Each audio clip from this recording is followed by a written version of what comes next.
நீங்கள் ஒரு பொறியாளர், உங்கள்கிட்ட கேள்வியெல்லாம் நான் கேட்க முடியாது, நீங்களே சொல்லுங்கள், நான் அதுலேருந்து கேள்வி கேட்குறேன்.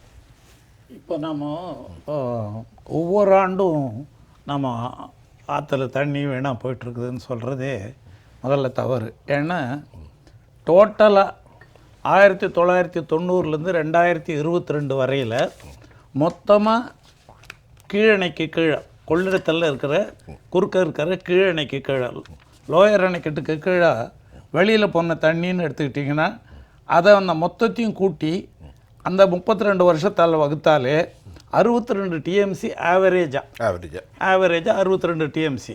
அது ஒரு வருஷத்தில் ஒன்றும் இல்லாமல் இருந்திருக்கு, ஒரு வருஷத்தில் அதிகமாக இருக்குது. பார்த்திங்கன்னா இதில் மேக்ஸிமம் போனது 2022 490 டிஎம்சி. கிட்டத்தட்ட நம்முடைய மேட்டூருடைய கெப்பாசிட்டி போல் 5 மடங்கு 6 மடங்கு, கிட்டத்தட்ட 6 மடங்கு. எத்தனை மடங்கு பாருங்க. ஆமாம், அதே மாதிரி ஆமாம், ஆரம்போது 54 2022. அதே மாதிரி பார்த்தீங்கன்னா 2005 பார்த்தீங்கன்னா 350 டிஎம்சி வெளியில் போயிருக்கு. அடே பாவியில். ஸோ பார்த்தீங்கன்னா 93 103, 97 59, 98 51, நான் அந்த 50க்கு மேலே இருக்கிறத மட்டும் கணக்கெடுத்தேன். கீழே உள்ள 2000 55, 2005 349, 2007 100, 2008 114, 2018 141, 2021 97, 2022 490. இந்த மொத்தத்தையும் கூட்டி 33 ஆண்டுகளால் வகுத்தாலே ஒரு 62 டிஎம்சி ஆவரேஜாக வெளியில் போயிருக்கு. இதுக்காக தான் நம்ம என்ன கேட்குறோம், இந்த தண்ணியை ஏன் மேட்டூரில் நம்மளால் பிடிச்சி வைக்க முடியாமல் வெளியில் வெளியே போகுது. இப்போது மேட்டூருக்கு மேலே நாம் ஒரு பேலன்ஸிங் ரிசர்வாயர் கட்டணும் அப்படிங்கிறத பல அரங்குகளை நான் இதுவரையில் பேசியிருக்கேன். அதுக்கும் தமிழக அரசு எதுவும் நடவடிக்கை எடுத்த மாதிரி தெரியல. அந்த பேலன்சிங் ரிசர்வாயரை ராசிமணலில் கட்டணுங்கிறது தான் எல்லாருடைய கருத்தும். இந்த கருத்தை அரசாங்கம் சொல்லவில்லையே ஒழிய பிஆர் பாண்டியன் போன்றவர்களாம் பலமுறை பேசியிருக்காங்க. டெல்டா விவசாய குழுக்கள் சொல்லிக்கொண்டே இருக்கிறார். திமுக அரசு சொல்லல. எங்களுக்கு தெரியவே தெரியாதுன்னு அரசாங்கம் சொல்றதுல நியாயமே இல்லை. ஏன்னா சொல்லிக்கிட்டே இருக்காங்க. பிஆர் பாண்டியன் சொல்றாரு, நான் சொல்றேன், நிறைய பேர் சொல்லிட்டு இருக்கிறாங்க, இவர் சொல்றாரு. அப்ப எனக்கு தெரியவே இல்லைன்னு ஒரு அரசாங்கம் இவ்வளவு ஒரு கேப்சர் ஏரியா, வடிகால் ஏரியா, சேர்ப்பு ஏரியா தெரியலன்னா அரசாங்கம் அன்ஃபிட் ஃபார் த ரூல். அது என்னன்னா ஒரு விஷயத்த நம்ம நல்லா புரிஞ்சுக்கணும். நம்மகிட்ட பார்த்தீங்கன்னா we are always very poor in documentation. எப்பவுமே இந்த ஆவணங்களை வச்சுக்கிறதுல நம்மளோட மோசம் யாரும் கிடையாது. ஒன்றும் இல்லையோ? இல்லை, அதுதான் உண்மை. எங்கே போச்சு? இப்போ நீங்கள் பிடபிள்யூடியில் இருக்கிறவங்களை கூப்பிட்டு டபிள்யூஆர்டியில் இருக்கிறவங்கள கூப்பிட்டு காமராஜர் காலத்தில் ஆய்வு பண்ணப்பட்டதா அப்படின்னு கேட்டிங்கன்னா அப்போ தான் போய் தேடுவாங்க ரெக்கார்டை. அப்போ தான் போய் தேடி பிடிச்சி ஏதாவது கிடைச்சதுன்னா, இல்லை ஏதோ ரெக்கார்டு கிடைக்கலன்னுவாங்க, கிடைச்சதுன்னா ஆமாம் அப்படி ஒரு ஆய்வு பண்ணியிருக்கு அப்படின்வாங்க. அவங்க சொன்னால் தான் அரசாங்கத்துக்கு தெரியும். உங்களுக்கு அந்த பொறியியலாக இருக்கும்போது கிடைத்த ஒரு அனுபவத்தை சொல்கிறீங்க. ஆமாம், ஒரு பொறியியலராக கடந்த. ஆமாம், அதில் ஒன்றும் சந்தேகமே வேண்டாம். என்னுடைய அனுபவத்தை தான் நான் சொல்கிறேன். வெரி புவர் டாக்குமெண்டேஷன்னாலே ரொம்ப மோசமான ஸ்டேட்டுன்னு நாம் தான் சொல்லணும். மற்றவங்கள நம்ம குறை சொல்கிறதுக்கு இல்லை. நாமே எப்படி இருக்கிறோம்னா மற்றவங்கள நம்ம குறை சொல்கிறதுக்கு எந்த விதமான வாய்ப்பும் இல்லை. இதில் என்னன்னு பார்த்தீங்கன்னா ஒரு சில ஆண்டுகளில் ஜனவரி பிப்ரவரிலே தண்ணி வந்துருக்கு சார். 2002 பிப்ரவரியில் 42 டிஎம்சி. அது ஒரு அப்நார்மல்சி. ஆமாம், 2000 தை மாதத்துக்கு அப்புறம். ஆமாம், 2021 88 டிஎம்சி, 2022 105 டிஎம்சி. இப்படியெல்லாம் இருக்கு வந்திருக்கு. ஸோ அந்த பீரியடில் வர தண்ணியை நாம் ஜனவரியில் ஏற்கனவே ஒரு 10 டிஎம்சி 15 டிஎம்சி தான் காலியாக இருக்கும். அப்போ நம்ம அதில் சேர்த்து வைக்கவும் முடியாது. அந்த தண்ணி பூரா வெளியில் போகிறதுனால தான் போகும் இந்த நிலைமை. ஜனவரிலன்னா நல்ல மழை பெஞ்சு முடிஞ்சிருக்கும்ல. ஆமாம், டிசம்பரில் வரைக்கும் மழை பெய்யுமே. ஆமாம், ஜனவரியில் நம்ம எப்படி சேர்க்க முடியாது. இது நமக்கு இருக்கக்கூடிய ஒரே ஒரு பிரச்சனை. ரைட்டு. இப்போ இதில் ராசிமணலில் மேகடாட்டுக்கும் ஒகேனக்கலுக்கும் இடையில ராசிமணலில் ஒரு அணையை கட்டினா கரெக்ட் 100 டிஎம்சின்னு சொல்கிறாங்க இல்லையா? சரி. நம்ம மேட்டூர் அணையினுடைய உயரமே 120 அடி வச்சோம்னா இது 100 வரைக்கும் சொல்கிறாங்க. ஒரு 60 70 80 அப்படி வரும். ஆமாம், ஏன்னா 100ன்றது சரியா 120 அடி வச்சோம்னாக்கா ஒரு 60 டிஎம்சி வச்சுக்கலாம். 60 டிஎம்சி அளவுக்கு வர்றதுக்கு வாய்ப்பு இருக்கு. என்ன ஒரே ஒரு பிரச்சனை, ஒரு பக்கம் கர்நாடகம், ஒரு பக்கம் தமிழ்நாடு. இந்த 2 பகுதியிலையும் வனத்தில் உள்ள பகுதிகள் ஒரு சிலது முழுகத்தான் செய்யும். வனத்தில் மூழ்கும். ஆனா இவங்க ஒரு செட்டில்மெண்ட்டுக்கு வரலாமா? 2 பேரும் வரலாம்ல. அதான் ஐயா, நான் சந்தேகம் என்னன்னா கர்நாடகாவுக்கு போகிற தண்ணீர் இங்கே அடைக்கலை. இல்லை, வெளியே போற கடலுக்கு போறது தண்ணியை தான் அடிக்கிறோம். அதுல 10 டிஎம்சி அவங்க கொடுக்கலாம். இப்போ இதில் என்னன்னா நாம என்ன பண்ணணும், மேட்டூர் நிறையிற வரையில நம்ம பேலன்சிங் ரிசர்வாயர்ல தண்ணியை தேக்கக்கூடாது. கண்டிப்பா மேட்டூர் நிறைஞ்ச உடனே பேலன்சிங் ரிசர்வாயர்ல தண்ணியை ஃபுல்லா பிடிச்சிக்கிடலாம். பிடிச்சி வச்சுக்கிட்டோம்னா அதுலேருந்து பவர் ஜெனரேட் பண்ற போது அவங்களுக்கும் கூட கொஞ்சம் கொடுக்கலாம். அதில் ஒன்றும் நம்ம எல்லாமே தேசியம் தானே, எல்லாமே ஒரே மக்கள் தானே, அவங்களுக்கும் கொஞ்சம் கொடுக்கலாம். அவங்க குடித்த நீருக்குன்றது ஐயா சொன்ன மாதிரி அவங்க நிறைய அவங்களுக்கு எக்கச்சக்கமாக ரிசோர்ஸஸ் இருக்கு. அதனால அவங்க இதை தான் நம்பி பெங்களூர் டவுன் இருக்கானா, பெங்களூர் சிட்டி இருக்கானா இல்லை. அதனால ரொம்ப கஷ்டப்பட்டாங்க. எதையும் நிறைவேற்றல, ஆல்டர்னேட் திட்டங்களும் இருக்கு. சில டைம்ல பஞ்சபாதங்கள் வரும்போது கை கொடுக்கும், எடுக்கும். கடுமையான ட்ரவுட் சிச்சுவேஷன்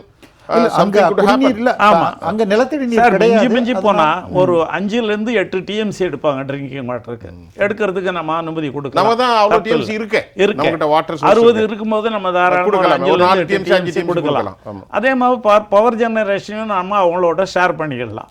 அப்படி பண்ணோம்னா இந்த ராசி மணலுக்காக தான் இப்போ என்ன பண்ணுறார் பிஆர் பாண்டியன், அங்கே போய் விவசாயிகளோட ஆலோசனை பண்ணி அந்த விவசாயிகளை கூட்டிகிட்டு வந்து டெல்டாவை காமிச்சு டெல்டாவில் இந்த மறுபடியும் ராசி மணலுக்கு போய் இதெல்லாம் பண்ணிகிட்டு இருக்காரு. இது மட்டும் இந்த விவசாயிகளுக்கு இடையிலே ஒரு ஒரு நல்ல அண்டர்ஸ்டாண்டிங் வந்துடுச்சேன்னா. ஆனால் இங்கே தமிழ் தேசியவாதியாக வந்த ஒரு மணியரசன் சொல்கிறாரு, விஷயம் தெரியாமல் ராசி மணலில் அணைக்கட்ட கேட்காதீங்க ஐயா, தப்பித்தவரி கெட்டிட்டா அவன் மேகத்தாட்டில் அடைச்சி போடுவான், உங்களுக்கு ஒன்றும் வராதுங்கிறார். இது என்னையா கருத்து? எப்படி மேகதாட்டில் அணைக்க முடியும்? அதாவது ராசி மணல் கட்டுறது வந்து நோ மேகடாட், மேகடாட்டில் கிடையாதுன்னு அர்த்தம். மேகடாட்டுக்கு பதில் தானே. மேகடாட்டில் ஒரு அணை கட்ட முடியாது. கரெக்ட். அவர் என்ன சொல்றாரு, ஒட்டுமொத்த காவேரியிலேருந்தே காலி பண்ணிடுவோங்கிறார்.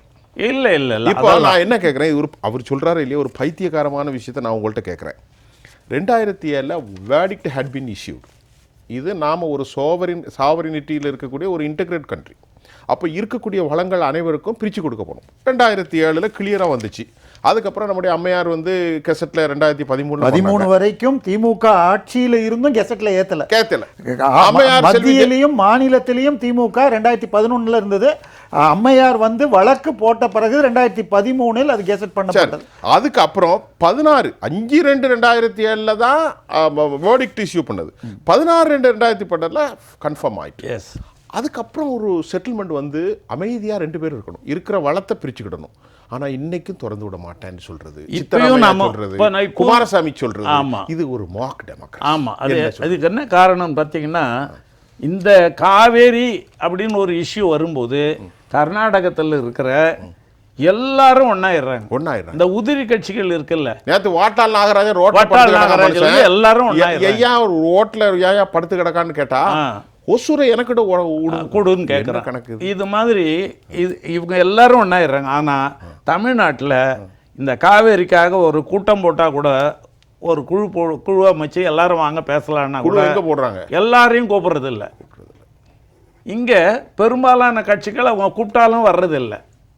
அதே மாதிரி விவசாயிகளும் சரி, எல்லா விவசாயிகளும் ஒன்று சேர்ந்து வர்றதில்லை. அதை இப்போ நீங்கள் சொன்னீங்கல்ல, இது பாருங்க, அவர் பெரிய அறிவாளி மாதிரி பேசுகிறாரா. இதுதான் இவங்களுக்குள்ள இருக்கக்கூடிய அந்த டிஃபரன்ஸ் ஆஃப் ஒப்பீனியன் தான் நம்ம கெடுக்குது. விவசாயிகள் வந்து என்ன, இன்டர்நெட்ல போய் பார்த்தீங்கன்னா ஊட்டி பக்கத்துல மோயார் இருக்கு, மோயார்ல இருந்து பைக்காரா வரும், அங்க ஒரு டேம் கட்டிட்டா கர்நாடகாவுக்கு தண்ணி போகாதுன்றாங்க. அவங்களுக்கு காவேரியை பத்தி எதுவும் தெரியாமல் நீங்கள் சொன்ன தமிழ் தேசியக்காரர்கள் வாட்ஸ்அப்ல இந்த மாதிரி செய்திகளை எதையாவது படிச்சுட்டு அடிக்க வேண்டியது இது பண்ணி தான் ஓடிக்கிட்டு இருக்கு நிலைமை. இங்க இருக்கிற அரசாங்கம் மறுபடியும் திருப்பி பதிவு செய்யற தமிழ் மக்களுக்கு யானை ராஜேந்திரன் போட்டு கேட்கும் போது உச்ச நீதிமன்றம் 2 மாநிலங்களும் இதை பார்க்கணும்னு தீர்ப்பு கொடுத்தாச்சு. எங்களுக்கு அப்படி ஒரு திட்டமே இல்லை என்று 2000 உச்ச நீதிமன்ற தீர்ப்புக்கு பிறகு நம்முடைய என்னது விளம்பர அரசினுடைய தலைமை பொறுப்பில் இருக்கக்கூடிய ஸ்டாலின் அரசு சொல்கிறது, எங்களுக்கு அப்படி ஒரு திட்டமே இல்லையே. நம்ம நிறையவே பேசிட்டோம். சிறப்பாக இந்த நிகழ்வுல என்னதான் அரசுக்கு நீங்க சொல்ல போறீங்க? அரசுகளுக்கு, அரசல்ல அரசுகளுக்கும் மற்ற மக்களுக்கும். இது வந்து இப்போ நாம் அந்த ராசி மணல் பேலன்சிங் ரிசர்வாயரை பற்றி பேசுகிறோம். சரி, இப்போ ஏற்கனவே பார்த்திங்கன்னா நம்முடைய தென்னக நதிகள் இணைப்பு, அதனாலேயும் நமக்கு டெல்டாவுக்கு நிறைய பயன் இருக்குது. அதாவது அங்கேருந்து கோதாவரி, கிருஷ்ணா, பெண்ணார், பாலார், அப்படியே டவுன் சவுத் காவேரி, கண்டிப்பாக அதுக்கப்புறம் கீழே குண்டார் வரையில் போகலாம். அந்த திட்டம் ஒன்று.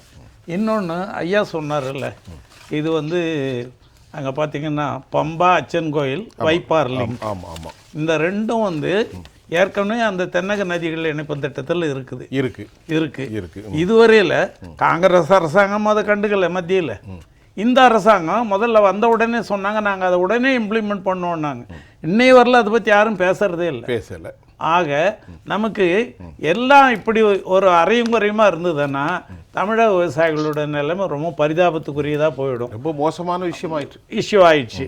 அதனால் அரசாங்கம் இந்த ராசி மணலை முதல்ல எடுத்துக்கிறதுக்கு முயற்சி பண்ணணும். அதற்கு ஆய்வுகளை உடனே மேற்கொள்ளணும். ஆய்வுகளை மேற்கொண்டு அது எவ்வளவுதான் கெப்பாசிட்டி வரும் என்னன்றதை பார்க்கணும். ஒன்று சின்ன விஷயம். ஓகே, ஒரு விவகாரம், நீங்கள் ஒரு மனிதர் திருமணம் செய்ய போகிறான், தன் பிள்ளைக்கு மாப்பிள்ளை பார்க்கணுன்னு போனால் கொஞ்சம் கொஞ்சமாக சேர்த்து வைப்பான், அரை பவுனு காப்பவுனு. பிளானே இல்லாதவன் எப்படி வரன்னு தேடுவான்? இல்லை, அது வந்து உங்களுக்கு புரியும்னு நினைக்கிறேன். ஆய்வு பண்ணுறது வந்து நம்மக்கிட்ட பொறியாளர்கள் இருக்கிற பொறியாளர்களை விட்டால் உடனே ஒரு ப்ரிலிமினரி போட்டு கொடுக்கறது ரெடியாக இருக்காங்க. ஏன்னா அதுக்குன்னு ஒரு சீஃப் இன்ஜினியர் இருக்கார், பிளான் ஃபார்முலேஷனுக்குன்னு ஒரு சீஃப் இன்ஜினியர் இருக்கார். அவர் என்ன பண்ணுறாரு? சும்மா உட்காந்துருக்காரு. 13 சீஃப் இன்ஜினியர்ஸு வாட்டர் சோர்சஸில் மட்டும் இருக்காங்க. என்ன பண்ணுறாங்க? 13 பேர் போய் உக்காந்து ஒரு வாரம் ஆய்வு பண்ணி இதில் அணை கட்டினா இந்த உயரத்துக்கு கட்டினா இவ்வளவு கொள்ளளவு கிடைக்கும் அப்படின்றத முதல்ல சொல்லட்டும். ஒரு ப்ரிலிமினரி ரிப்போர்ட். ஆமா, ஆரம்ப கட்ட அறிக்கை. ஆமா, அறிக்கை. அதுக்கப்புறம் நம்ம டீடைல்டு இன்வெஸ்டிகேஷன். சோ நம்ம based on the preliminary report will do better. அதுக்கப்புறம் அடுத்த ஸ்டேஜுக்கு போறோம். கரெக்ட். அது பண்ணி நாம உடனடியாக அதை நிறைவேற்றுறதுக்கு தமிழ்நாடு அரசு, இந்த அரசாங்கம் இருந்தாலும் வருகிற அரசுகளாக இருந்தாலும் அதை உடனே செய்யணும். அதே மாதிரி மத்திய அரசாங்கத்தை தென்னக நதிகள் இணைப்பு திட்டத்தை இதுவரையிலும் இவங்க யாரும் வந்து அதை பேசுறதே இல்லை. சிடபிள்யூசியில் மீட்டிங் போடுவாங்க, எல்லாரும் வருவாங்க. இந்த பம்பா அச்சன் கோயில் லிங்கை பற்றி பேசுறதுக்கு, வைப்பார் லிங்கை பற்றி பேசுறதுக்கு கேரளா வரணும் இல்லை, இவங்க போய் உட்காந்துருப்பாங்க, கேரளா வரமாட்டாங்க. இப்படியே அத்தனை மீட்டிங் தள்ளி போயிருக்கு. ஆக மத்திய அரசாங்கம் இதில் முழு முயற்சி எடுத்து உள்ளபடியே தமிழ்நாட்டின் மேலே அவர்களுக்கு அக்கறை இருக்கிறது என்று சொன்னால் மத்திய அரசு இதை நிறைவேற்றுவதற்கு ஒரு தலைமை பொறுப்பில் இருந்த இந்திய மோடி அரசு எல்லா கோஆர்டினேட் பண்ணணும், எல்லா ஸ்டேட்டையும் பண்ணணும். ஒரு ப்ளீடடாக இருந்தாலும் சரி, கடும்போக இருந்தாலும் சரி, you must come without reluctancy to take desk அப்படின்னு அவங்களுக்கு சொல்லணும். எல்லாரும் வந்து உட்காந்துருவாங்க, உட்காந்து பேசணும். நமக்கு தேசம் தான் முக்கியம், தேசியம் தான் முக்கியம். இது தமிழ்நாடு, கேரளா, ஆந்திராண்டா அல்ல, இருக்கும் வளங்களை எல்லாரும் பெற வேண்டும். ஆனா தேசியத்தை பற்றி நிறைய பேசுகிறார்கள். பிஜேபி இல்ல, எல்லாரும் பேசலாம். ஆனா நடக்கிறது பார்த்தீங்கன்னா ஒன்றும் சரியா நடக்க மாட்டேங்குது. ஏன்னா இந்த திட்டத்தை வாயே திறக்கிறது இல்லை. இந்த திட்டத்தை பற்றி, தென்னக நதிகள் இணைப்பு திட்டத்தை பற்றி வாய் திறக்கிறதே இல்லை. அந்த திட்டத்துக்கான மதிப்பீடெல்லாம் தயாரித்தவர் நம்ம தமிழ்நாட்டை சேர்ந்த பொறியாளர் இளங்கோவன். அவர் ஹைதராபாத்தில் இருக்கும்போது அவர் தான் அதை தயார் பண்ணார். அவருக்கெல்லாம் உள்ளபடியே ரொம்ப வருத்தமாக இருக்கும். நாம் இவ்வளோ கஷ்டப்பட்டு இன்வெஸ்டிகேட் பண்ணுமே, இது ஒன்றுமே நடக்கலையே, மூவ் ஆகலையேன்னு ரொம்ப வருத்தமாக இருக்கும். ரொம்ப சிறப்பு சார். அதாவது உண்மையிலே இது மாதிரியான நிகழ்ச்சிகள் தமிழ்நாடு அரசினுடைய கண்களை திறக்கணும் அப்படிங்கிறது தான் நம்முடைய மிக முக்கியமான வேண்டுகோள்.